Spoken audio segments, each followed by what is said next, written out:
বাংলাদেশ জাতীয়তাবাদী দলের রাষ্ট্রপতি প্রার্থী হয়েছেন মির্জা ফখরুল ইসলাম আলমগীর। সুপ্রিয় সাংবাদিক ভাই ও বোনেরা, বাংলাদেশ জাতীয়তাবাদী দলের পক্ষ থেকে আনন্দের সাথে জানাচ্ছি বাংলাদেশ জাতীয়তাবাদী দলের রাষ্ট্রপতি প্রার্থী হয়েছেন দলের সংগ্রামী মহাসচিব মির্জা ফখরুল ইসলাম আলমগীর।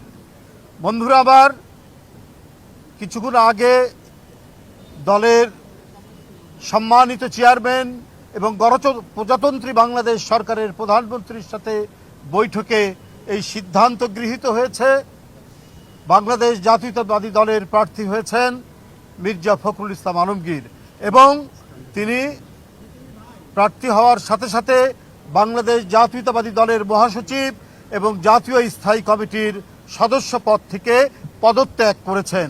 এই বিষয়টি আপনাদের সামনে আমরা সারা জাতিকে অবহিত করলাম। আপনাদের সকলকে ধন্যবাদ। না, এখনো এগুলি সম্পূর্ণ মিটিং চলমান আছে এবং দলের পক্ষ থেকে তো আগেই আমাদের দলের সম্মানিত চেয়ারম্যান এবং প্রধানমন্ত্রী তার কাছে দায়িত্ব দেওয়া আছে।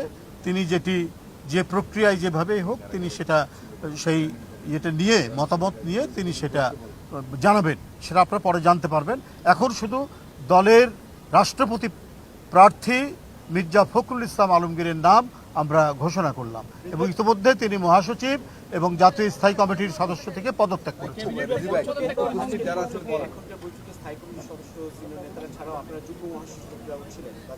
না, আমরা ছিলাম, আমি বলি শোনেন, আমি বলি আপনার এখানে ছিলেন জাতীয় স্থায়ী কমিটির সদস্যবৃন্দ, চিফ হুইপ এবং সকল হুইপ এবং দলের সকল যুগ্ম মহাসচিব বৃন্দ উপস্থিত ছিলেন, আর কেউ না। সেই বিষয়টি আরো কি প্রক্রিয়া আছে, সাংবিধানিক কি প্রক্রিয়াগুলো আছে সেগুলো পর্যালোচনা করে আপনাদেরকে পরবর্তীতে জানাবো।